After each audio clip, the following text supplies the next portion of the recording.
Hello guys, welcome to iExamB. So in this video, we'll be discussing a lot of government schemes for your upcoming NABARD Grade A 23 Phase 1 examination. तो आप playlist में जाके देख सकते हैं. We have conducted a lot of sessions starting from quants to reasoning to decision making to general awareness. So on that line, this session will be focusing on government schemes. So इसमें हम क्या देखेंगे, जो government schemes अभी news में है उस scheme के बारे में देखेंगे और उसके ऊपर कुछ MCQs देखेंगे. ठीक है, तो आपको क्या करना है, इसका जो आंसर्स हैं आपको जो कमेंट बॉक्स में टाइप करना है. तो ऐसे और एक सेशन भी गवर्नमेंट स्कीम्स का हम करेंगे, तो आप इसमें एक्टिवली पार्टिसिपेट करना एंड आंसर्स देना एंड जितना हो सके मैक्सिमम लर्निंग्स लेना, क्योंकि NABARD exams ESI paper is all about government schemes and PIB आपको करना है. मैंने लास्ट सेशन में भी आपको बोला था कि 3 to 4 मंथ्स का पीआईबी करना है and government schemes at least 40 government schemes आपको अच्छे से करके जाना है. विच 40 government schemes will see in this particular section, particular video की कौन कौन से स्कीम्स हम कर रहे हैं, उस स्कीम्स को करेंगे और नेक्स्ट सेशन में और जो स्कीम्स आएगा उसको भी करेंगे. तो you will be definitely doing good in the ESI section. अगर अभी तक आपने सब्सक्राइब नहीं किया है चैनल को, please subscribe and press the bell icon. तो पहला क्वेश्चन ये आ गया आपका. In order to address the existing infrastructure gaps and mobilize investment in agriculture infrastructure, rupees 1 lakh crore agriculture infrastructure fund was launched in which year? तो agree infrastructure fund के बारे में यहाँ पे पूछा जा रहा है. ठीक है, AIF. तो ये कौन से ईयर में इसको एस्टेब्लिश किया गया था? वेरी इंपॉर्टेंट, इसके ऊपर ऑलरेडी क्वेश्चन आ चुका है प्रीवियस ईयर्स में इन नबार्ड इटसेल्फ. तो आपको ये पूछा जा रहा है, तो ये हैव सम टाइम. आप प्लीज स्टार्ट कर दीजिए अपना आंसर देना. आपका ऑप्शन है 2019, 20, 21, 2022 एंड 2016. तो आप जल्दी से आंसर दे दीजिए, फिर will be discussing, will be seeing the answer and discuss करते हैं इसके बारे में. Yes, the correct answer is 2020. ठीक है, एग्री इंफ्रास्ट्रक्चर फंड स्कीम ये लॉन्च किया गया था 2020 में with an objective to mobilise a medium long term debt financing facility for investment in viable projects for post harvest management. तो जो post harvest management में जितने भी इंफ्रास्ट्रक्चर क्रिएट होगा तो उसके लिए लोन्स चाहिए. जो प्लेयर्स ये इंफ्रास्ट्रक्चर बनाएंगे ना, वेयर हाउस हो गया एटसेट्रा एटसेट्रा, तो उसके लिए लोन्स चाहिए. तो उसके लिए एक फंड बन गया, इसी फंड से डायरेक्टली ये लोन्स दिया जाएगा. तो इसी पर्पज से this agricultural infrastructure fund was created in the year 2020. ठीक है, तो यहाँ पे आप देख सकते हो कौन कौन इसमें लोन ले सकते हैं. तो farmers can take loans, agri entrepreneurs, farmer group जिसके FPOs होते हैं, SHGs होते हैं, JLGs होते हैं, they can also take the loans. FPO आपको पता होगा, जब एक ग्रुप ऑफ फार्मर्स एक जगह आते हैं, एक कंपनी क्रिएट करते हैं. ठीक है, एक कंपनी क्रिएट करते हैं ताकि उनका जो नेगोशिएशन पावर है मार्केट में वो बढ़े. जब वो इनपुट्स ला रहे हैं या जब अपना आउटपुट बेच रहे हैं तो वो जो नेगोशिएशन का पावर एक फार्मर के पास कम रहता है, तो जब ग्रुप ऑफ फार्मर्स हो जाते हैं उनके पास ज़्यादा हो जाता है. सेल्फ हेल्प ग्रुप्स, पता है कि कुछ लोग जब मिलते हैं मिलके इन्वेस्टमेंट अपना जो सेविंग्स करते हैं, एक ही जगह सेविंग्स करते हैं ताकि वो इन केस इन फ्यूचर इनमें से कोई भी मेंबर को पैसे की जरूरत होता है तो that person can take money out of it. Joint liability group is all about liability. जब कुछ लोग मिलके एक लोन लेते हैं बैंक से फॉर अ पर्टिकुलर पर्पज, फिर उस लोन को मिलके ही वो चुकाते हैं. तो ये कुछ ऐसे ग्रुप्स हो गए. इसके बारे में डिटेल में भी आपको पढ़ना है क्योंकि SHG JLGs are part of your syllabus. तो ये लोग भी आपका एग्री इंफ्रास्ट्रक्चर फंड से लोन ले सकते हैं. ओके, यहाँ पे आप देख सकते हो AIF provide support of 3% interest submission credit guarantee support through credit guarantee fund trust for MSME. जो CGT MSE है इसी में से 3% इंटरेस्ट सबमिशन भी ये आपको AIF फंड दिया जाता है. Okay, so here is the next question. What is the objective of PM कृषि सिंचाई योजना which was launched in 2015 and 16? तो कृषि सिंचाई योजना का इनमें से कौन कौन से ऑब्जेक्टिव सही हैं आपको बताना है. To achieve convergence of investments in irrigation at the field, expand cultivable area under assured irrigation, improve on-farm water use efficiency to reduce wastage of water, enhance the adoption of precision irrigation and other water saving technologies. ठीक है, जिसको हम more crops पर drop कहते हैं. तो इनमें से कौन कौन से ऑब्जेक्टिव सही हैं? तो गिव सम टाइम, आप जल्दी से इसका आंसर दे दीजिए।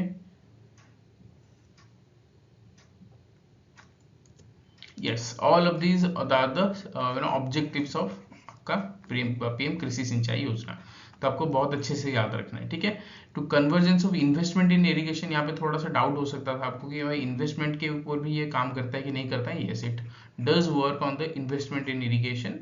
बाकी यहाँ से everything was normal, expand cultivable area, on farm water efficiency and precision irrigation, ये सब तो आएगा ही आएगा। तो yes, all of this statements are correct about PM Krishi Sinchai योजना।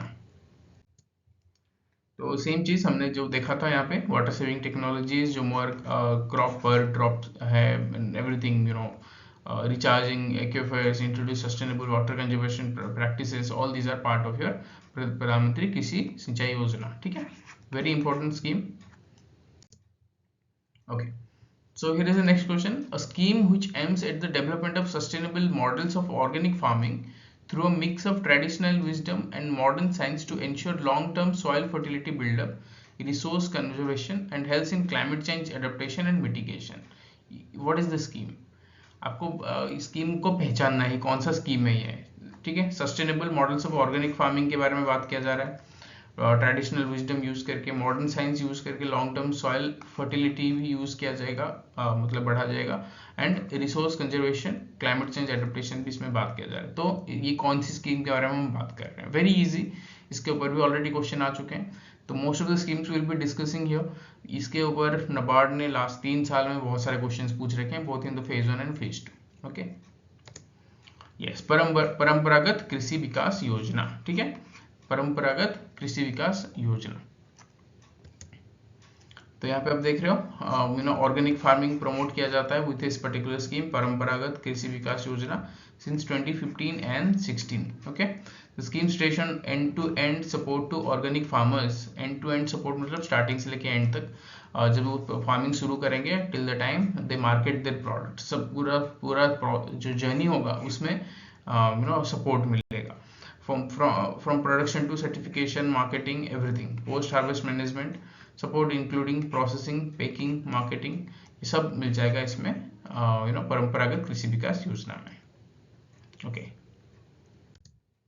तो here is the next question. ABPS मतलब Aadhaar based payment system has been made mandatory from 1st February 2023 in which scheme?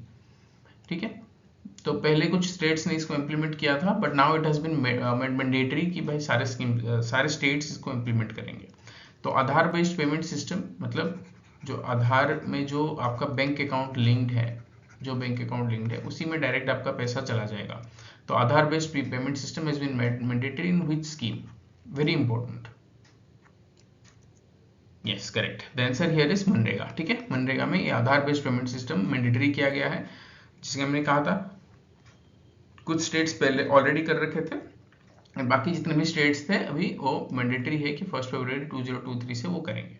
तो यहाँ पे MNREGA scheme is very important, इसके ऊपर हम बहुत सारे क्वेश्चंस आगे रखे हैं, विल बी डिस्कसिंग। बहुत ही ज़्यादा इंपॉर्टेंट स्कीम है, क्योंकि हर साल, मतलब अगर आप लास्ट 4 इयर्स में देखोगे ना, हर साल मनरेगा से आपको क्वेश्चन पूछा गया है। ओके, तो यहाँ पे आप देख सकते हो 1 फरवरी 2023 डेट हुआ था, फिर फर्दर उसको एक्सटेंड करके ना 31 अगस्त 2023 किया गया है। तो Aadhaar based payment system mandatory किया गया है, particular scheme, the name is MNREGA. Okay, what is the objective of PM Kisan Samman Nidhi scheme? Here are your options. ये पूछा जा रहा है कि पीएम किसान सम्मान निधि जो स्कीम है, इसका मेजर ऑब्जेक्टिव क्या है? Okay, please give your answers in the comment box, chat box.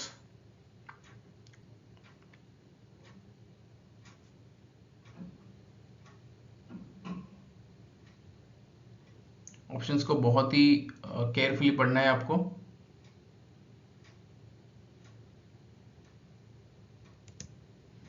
Correct, the scheme aims to supplement the financial needs of the farmers in procuring various inputs to ensure proper crop health, appropriate yields, commensurate with the anticipated farm income. ठीक है, तो यहाँ पे post harvest expenses के लिए नहीं दिया जाता है, सोशल सिक्योरिटी और लैंड होल्डिंग नहीं है, बाकी जितने भी ऑप्शन हैं आप देख सकते हो, क्रॉप डैमेज ये सब नहीं है, ना ही वो इक्विपमेंट रिलेटेड एक्सपेंसेस के लिए है। तो procuring various inputs, this is the correct objective. Okay, who is considered eligible to benefit from the scheme? Again PM Kisan Samman निधि के बारे में बात कर रहे हैं हम।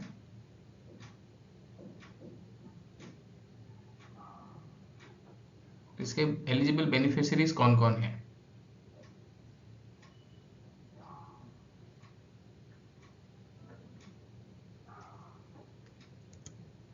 Correct, all farmers in India. ठीक है, all farmers in India are eligible under this scheme. तो here is a question for you. तो अर्लियर इसका एलिजिबिलिटी क्राइटेरिया क्या था, आप जल्दी से बताइए। फिर इसका ना एलिजिबिलिटी क्राइटेरिया चेंज करके ऑल फार्मर्स किया गया, तो आपको बताना है पहले क्या था इसका eligibility criteria. Okay, so next question पे चलते हैं। How is the payment made to beneficiaries under the PM Kisan scheme? जो पैसा मिलता है तो वो पेमेंट कैसे किया जाता है पीएम किसान स्कीम में? Here are options: cash payment local bank में, direct transfer to Aadhaar link bank accounts, payment through post office, payment through village committees, direct transfer to any one from farmers family bank account. तो ये जो पैसा कैसे process होता है, very important scheme.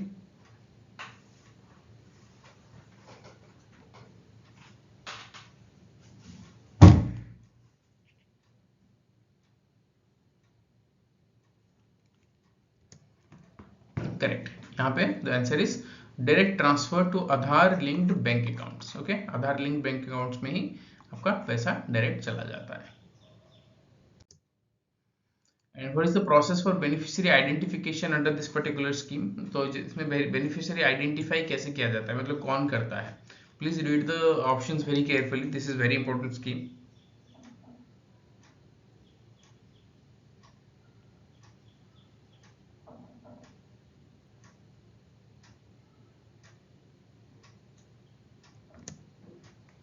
Correct, the state governments are responsible for identifying the beneficiaries. Okay, तो state government आपको, central government को लिस्ट दे देगा, तो वही इसी लिस्ट से जो पेमेंट प्रोसेस किया जाएगा। तो यहाँ पे आप देख सकते हो कोई लॉटरी सिस्टम, एमपी एमएलए कोई इन्वॉल्व नहीं है, तो स्टेट गवर्नमेंट अपना लिस्ट वो दे देते हैं। Okay, in addition to state government identification, how else can farmers register for the scheme? तो स्टेट गवर्नमेंट आइडेंटिफिकेशन तो हो ही जाता है, उसमें एक लिस्ट चला जाता है। तो अगर किसी फार्मर को लगा कि भाई मेरा नाम इसमें है ही नहीं, तो वो कुछ कर सकता है कि नहीं कर सकता है? तो कैसे करेगा? यहाँ पे आप देख रहे हो ऑटोमेटिकली वो हो ही जाता है, ऐसा कोई प्रोसेस नहीं है। नहीं तो लोकल बैंक में जाके कर सकते हैं, नहीं तो एक पोर्टल है पीएम किसान पोर्टल, वहां कर सकते हैं, नहीं तो application directly minister of agriculture पे देंगे। तो आपको जल्दी से आंसर बताना है।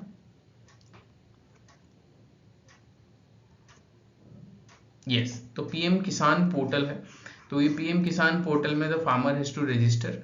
तो फार्मर खुद का रजिस्ट्रेशन करके ही कैन क्लेम कि भाई मैं भी बेनिफिशियरी हूँ, तो मेरा नाम उसमें स्टेट लिस्ट में नहीं है, तो that person can get money from this किसान स्कीम। ओके, तो हमें पता है, हमने बहुत सारी चीजें देख लिया। 2019 में आया था ये पीएम किसान सम्मान निधि, तो ये गोरखपुर से लॉन्च हुआ था। प्लीज रिमेंबर, कभी कभी ना ये पूछ रहता है ये कहाँ पे ये लॉन्च हुआ था, जैसे कि बेटी बचाओ बेटी पढ़ाओ के बारे में ऑलरेडी पूछ रखा था कि कौन सी स्टेट से ये लॉन्च हुआ था।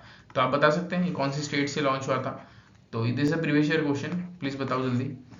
तो यहाँ पे हम देख सकते हैं बाकी चीजें, 2018 से ये इम्प्लीमेंटेशन हुआ, मतलब 19 में लॉन्च हुआ, लेकिन प्रीवियस ईयर्स में भी जो पैसा भी लोगों को मिला।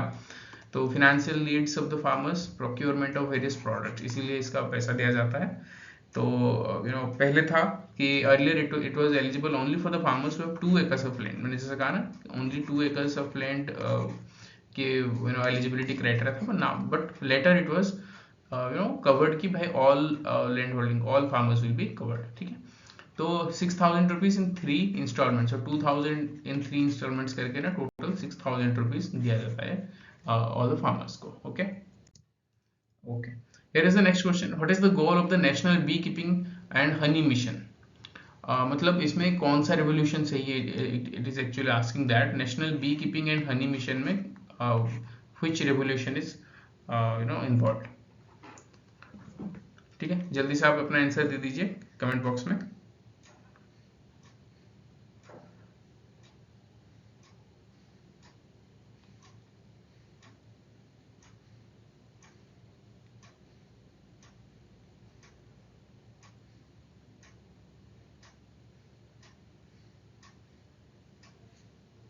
Yes, correct answer is sweet revolution. Okay, it is sweet revolution. तो under which ministry national bee keeping and honey mission is launched? तो ये जो स्वीट रेवोल्यूशन के बारे में बात किया जा रहा है, तो ये कौन सी मिनिस्ट्री इसको मैनेज करता है?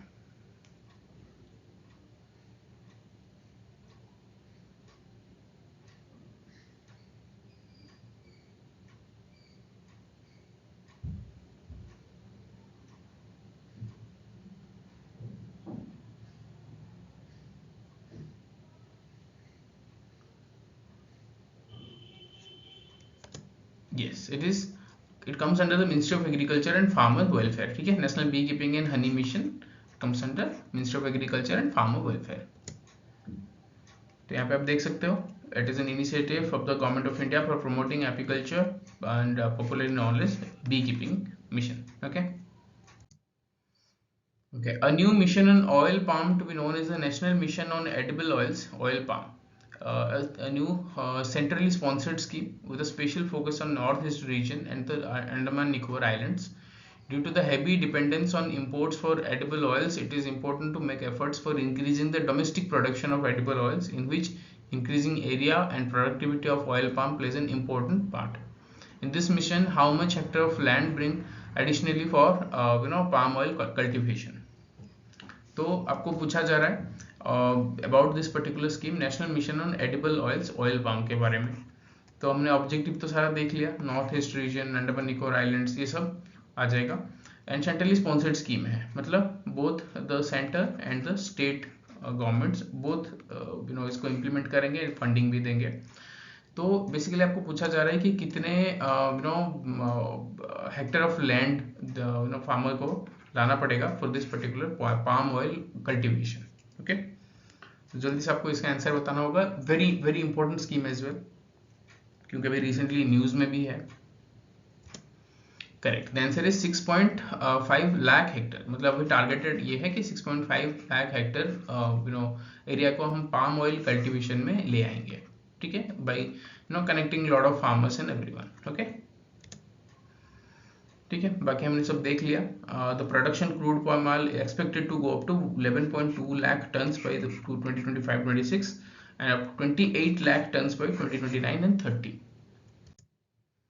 Okay, and here is a question on agriculture census. अभी रिसेंटली न्यूज में है and it is very much expected कि इसके ऊपर भी क्वेश्चन आपको देखने के लिए मिलेगा. So agriculture census is conducted every 5 years, which is being undertaken now after a delay due to corona pandemic. तो इसमें बेसिकली पूछा जा रहा है अभी जो रिसेंट वाला होगा, which series of agriculture census is conducted recently. तो रिसेंट जो न्यूज आया है जिसका सेंसस का डिटेल्स भी आया है, इट इज आस्किंग कि which series of agriculture census has been conducted recently. तो जल्दी से आपको आंसर बताना है इसका.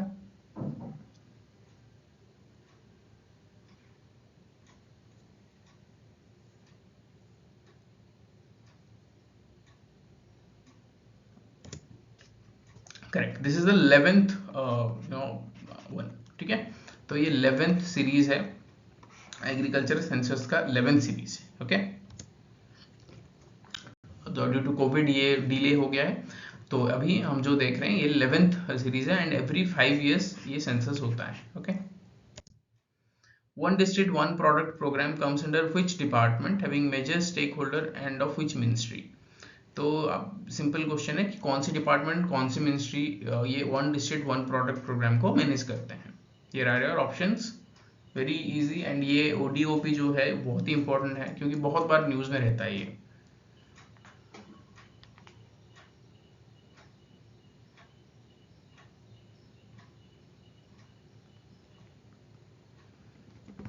Yes, here is your answer, that is DPIIT, ministry of commerce and industry. ठीक है, कॉमर्स एंड इंडस्ट्री मिनिस्ट्री के अंदर आता है ये. This is one district one product. क्या होता है बेसिकली, एक डिस्ट्रिक्ट का एक प्रोडक्ट रहता है, तो उसी district is responsible for this products development, उसके बारे में लोगों को जानकारी देना या उसकी मार्केटिंग करना. तो this is the basic idea behind this particular scheme. Okay, तो यहाँ पे आप देख सकते हो जो department of promotion of industry and internal trade है, that comes under the ministry of commerce and industry. तो that is managing this one district one product scheme. Okay, then मैंने जैसे कहा था आपको, मनरेगा के ऊपर हम बहुत सारे क्वेश्चंस देखेंगे। तो let us start our MNREGA series. तो बहुत ही ज़्यादा इंपॉर्टेंट है, जैसे मैंने कहा आपको 3-4 साल से ना, हर साल से ये आपके एग्जाम में आ रहे हैं। तो which of the following acts serves as the legal foundation of MNREGA, मतलब मनरेगा आपको पता होगा ये जो स्कीम है, तो ये लीगल फाउंडेशन कौन से, ये स्कीम का लीगल फाउंडेशन क्या है? हियर आर सर्टेन स्कीम्स, आप देख रहे हो, सॉरी सर्टेन एक्ट्स। तो कौन सी act give effects to this MNREGA scheme?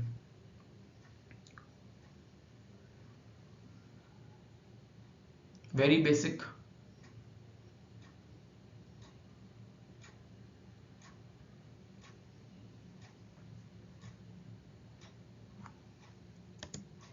Yes, that is national rural employment guarantee act 2005। ठीक है, ये पर्टिकुलर एक्ट है that gives effect to the MNREGA scheme, national rural employment guarantee act of 2005. So in MNREGA the term green wages refers to what? एक term है green wages, higher wages paid to the workers for environmentally friendly projects, wages paid for plantation work, minimum wages set by the central government for agricultural labor, wages paid to workers who participate in water conservation project, higher wages to those who are also involved in farming. तो इनमें से कौन सा option सही है? Green wages, we are talking about green wages.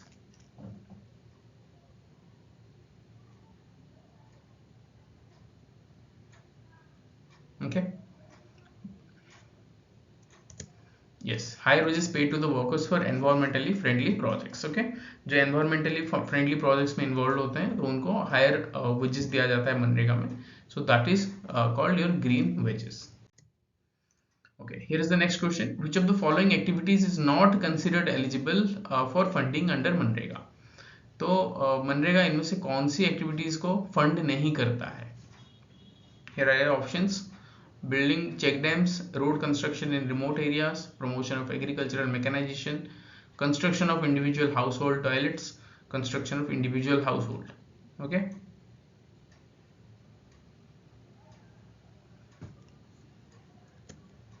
yes.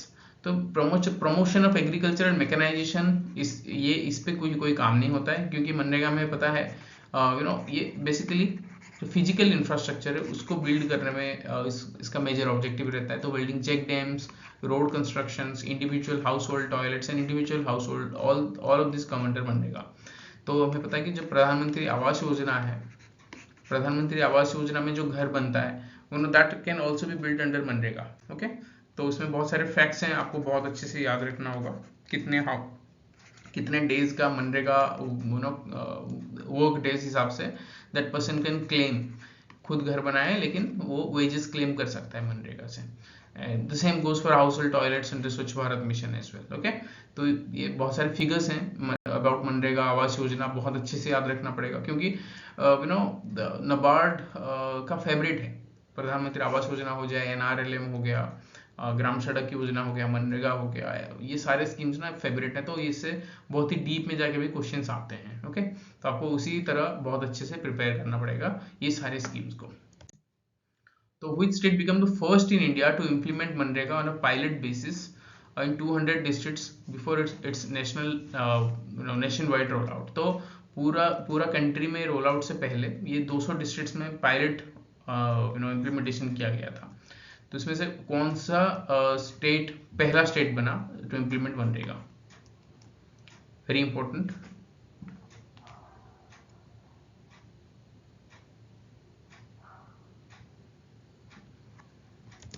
Yes, it is Andhra Pradesh. Okay, Andhra Pradesh became the first state to implement MNREGA on a pilot basis in 200 districts. Okay, तो national wide rollout से पहले आंध्र प्रदेश ने इसे implement किया था। Okay, here is the next question. Which governmental body is responsible for conducting social audits in the implementation of MNREGA? तो social audits कौन करता है? बेसिकली बहुत ही बेसिक क्वेश्चन है ये मनरेगा का। तो सोशल ऑडिट कौन करता है कि कितने लोग इसमें इन्वॉल्व हैं और कितनों का फायदा हो रहा है, किस तरीके से फायदा हो रहा है, ये ऑडिट कौन करता है? हियर आर ऑप्शंस: MORD करता है, विजिलेंस कमीशन करता है, नेशनल कमीशन फॉर वुमेन करता है, ग्राम सभा करता है, डिस्ट्रिक्ट मजिस्ट्रेट करता है। यस, इट इज ग्राम सभा। ठीक है, आप देखोगे कि मनरेगा जो है जो डिसेंट्रलाइजेशन है, डिसेंट्रलाइजेशन प्रोसेस है हमारे कंट्री में, तो उसको प्रमोट करता है। तो यहाँ पे ऑलमोस्ट ऑल द पावर्स आप देखोगे ग्राम सभा के पास होता है इसको लेके, मनरेगा को लेके। ओके, सो जो सोशल ऑडिट होता है that is also done by the gram sabha. Okay. Under Manrega, the provision of unemployment allowance is made in the case of government fails to provide employment within how many days of application. तो basically आपको पूछा जा रहा है, अगर एक this is a person, he applies for work under MNREGA, but the state मतलब the government can not provide any employment, but कितने दिन के बाद उसको ना अनएम्प्लॉयमेंट अलाउंस मिलेगा। After how many days of application that person is eligible to get unemployment allowances. And आपको option है 15 days, 30 days, 45 days, 60 days and 75 days.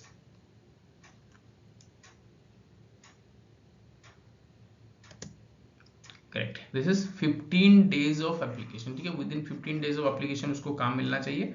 अगर नहीं मिलेगा after 15 days of application, that person will be getting unemployment allowances. Okay, among the following who are eligible to benefit from the Manrega Act? तो basically we are talking about the beneficiaries of this particular act. इनमें से कौन इसके beneficiaries हैं Mahatma Gandhi national rural employment guarantee act में? तो here are options: adult members of only the scheduled caste scheduled tribe households, adult members of BPL households, adult members of households of all backward communities, adult members of any households, only women of the family household। तो आपको बताना है कि इसमें से eligible कौन है for MNREGA.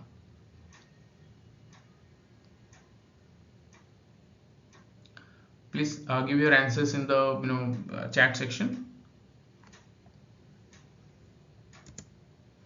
Correct. Adult members of any household can be part of this MNREGA. फिर उसके बाद we'll be seeing कुछ क्राइटेरियाज हैं, लेकिन हाँ it is of course not categorised by scheduled caste scheduled tribe households और एनी सच कम्युनिटीज वाला filter नहीं है इसमें। Okay, so these are the many questions of MNREGA हमने डिस्कस कर लिया। तो यहाँ पे आप देख सकते हो कि डिमांड ड्रिवन स्कीम है जिसमें at least 100 days of unskilled manual work is provided by the government. ठीक है, बहुत ही एक मेजर गवर्नमेंट स्कीम है जो रूरल एरियाज में पॉवर्टी हटाने के लिए बहुत ही अच्छा काम किया है। अभी now government is exploring the ideas to provide such a scheme in the urban areas as well. ठीक है, तो यहाँ पे आप देख सकते हो ड्यूरेबल एसेट्स भी बन जाता है, ड्यूरेबल एंड प्रोडक्टिव एसेट्स बन जाता है। कैसे? हमने देखा ना कि डैम्स बन जाते हैं, रोड्स बन जाते हैं, कभी स्कूल बिल्डिंग्स बन जाते हैं इसमें। तो ये सारे रूरल एसेट्स भी हो गए, इंफ्रास्ट्रक्चर में भी काम आ गया और लोगों को साथ ही साथ एम्प्लॉयमेंट भी मिल गया। So this is the double benefit of this particular schemes. तो जितना अच्छा इंफ्रास्ट्रक्चर होगा वो उतना अच्छे से that village can contribute to the growth for country, right. तो यहाँ पे स्ट्रेंथन डिसेंट्रलाइज्ड पार्टिसिपेटरी प्लानिंग हमने देखा था। डिसेंट्रलाइज्ड पार्टिसिपेटरी प्लानिंग कैसे होता है? Almost all the decisions are done by the gram sabha, starting from भाई कौन बेनिफिशियरीज है, क्या है, उसका लिस्ट बनाना से लेके द सोशल ऑडिट। हमने देखा सोशल ऑडिट भी ग्राम सभा करता है। तो यहाँ पे इसीलिए ये स्कीम बहुत ही ज्यादा इंपॉर्टेंट हो जाता है, both from livelihood perspective and also from social perspective. Okay okay, let us now see the next question. नहीं, नेक्स्ट क्वेश्चन से पहले हमने देख लिया था ये सारे डिटेल्स, कुछ फिगर्स एंड फैक्ट्स हैं, आप देख सकते हो इसको। ग्राम सभा के पास क्या क्या पावर्स हैं आप देख लो। It determines the order of priority of works. एक मीटिंग होता है ग्राम सभा में, वो प्रायोरिटी ऑफ वर्क भी वो ग्राम सभा ही डिसाइड करता है कि किस काम के बाद कौन सा काम will be taken up in our particular village. Monitor the execution of workers within the gram panchayat. जो वर्कर्स को हमने लगाया वो किस हिसाब से एग्जीक्यूट हो रहा है। And social audits. So these are the basic duties of Gram Sabha. Okay. So Pradhan Mantri Jeevan Jyoti Bima Yojana. What is the objective of this particular scheme?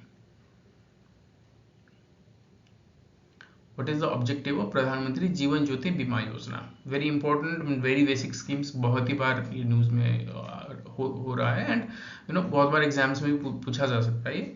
तो जीवन ज्योति बीमा योजना, correct, to ensure financial protection for the policyholders family in the event of policyholders demise। तो अगर कोई policy holder का death होता है, timely death होता है, तो उसको फिनेंशियल प्रोटेक्शन उसके फैमिली को रहे. That is the purpose of this प्रधानमंत्री जीवन ज्योति बीमा योजना. So this is an insurance scheme. Okay, insurance scheme.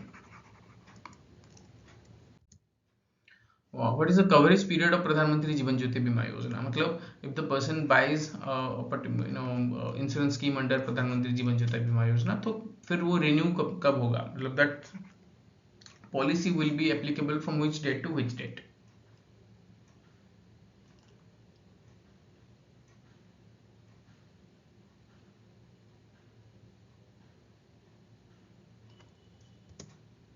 Correct. So June 1st से May 31st. Okay.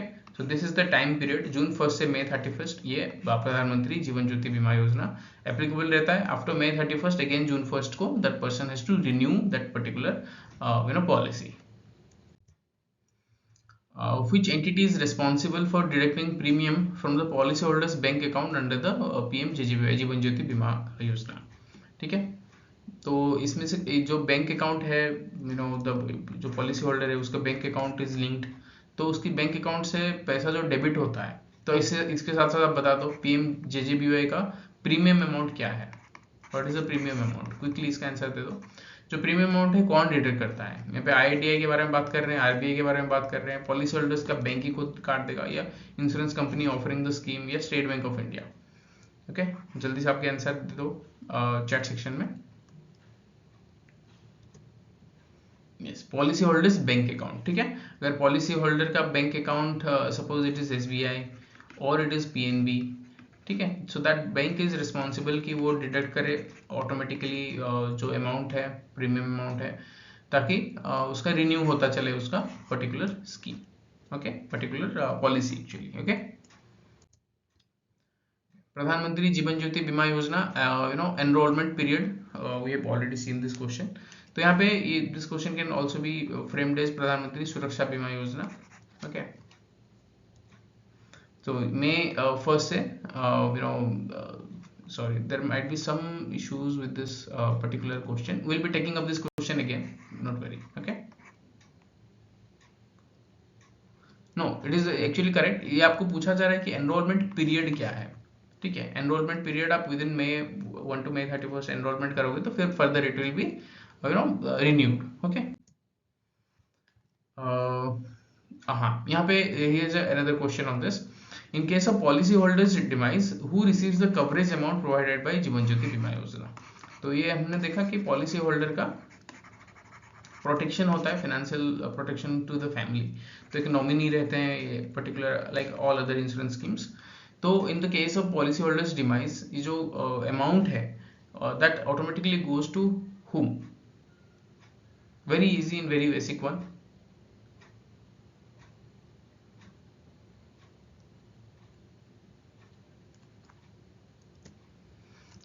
नॉमिनी और the beneficiary listed by the policy holder. तो यहाँ पे हम देख रहे हैं कि जो नॉमिनी होगा आपके पॉलिसी में, that person will be getting that प्रधानमंत्री जीवन ज्योति बीमा योजना में जो भी अमाउंट रहेगा. ओके, तो यहाँ पे आप देख सकते हो year to year June 1st से May 31st offering coverage of death due to any reason.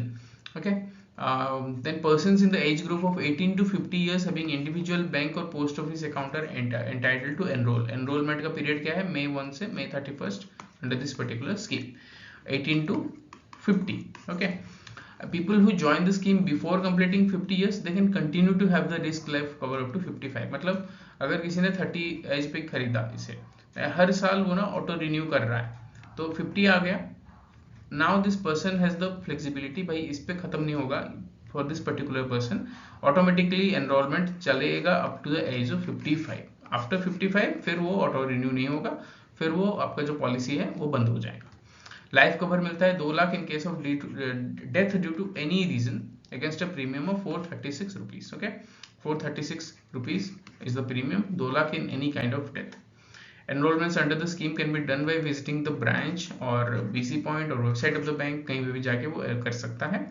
And यहाँ पे बेसिकली वही लिखा जा रहा है कि आपका जो नॉमिनी है that person will be getting the money in case of death of this particular beneficiary. Okay, so here are the questions based on schemes, जितने भी इंपॉर्टेंट स्कीम्स थे हमने बहुत सारे डिस्कस कर लिए। तो यहाँ से आपको आइडिया मिल गया होगा कि कैसे कैसे स्कीम्स आपको चूज करना है एंड कौन कौन से स्कीम्स को कवर करना है, किस तरह से कवर करना है। तो इसमें और भी सेशंस हम लाएंगे गवर्नमेंट स्कीम्स का।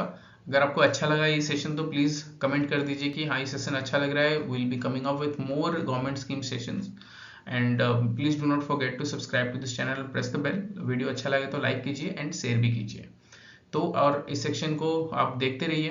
इन this particular section will be coming up with lot of ESI decision making, quants, reasoning, English videos for your upcoming NABARD grade 23 examination. So इसके साथ हम इस सेशन को एंड करते हैं। All the best and thank you.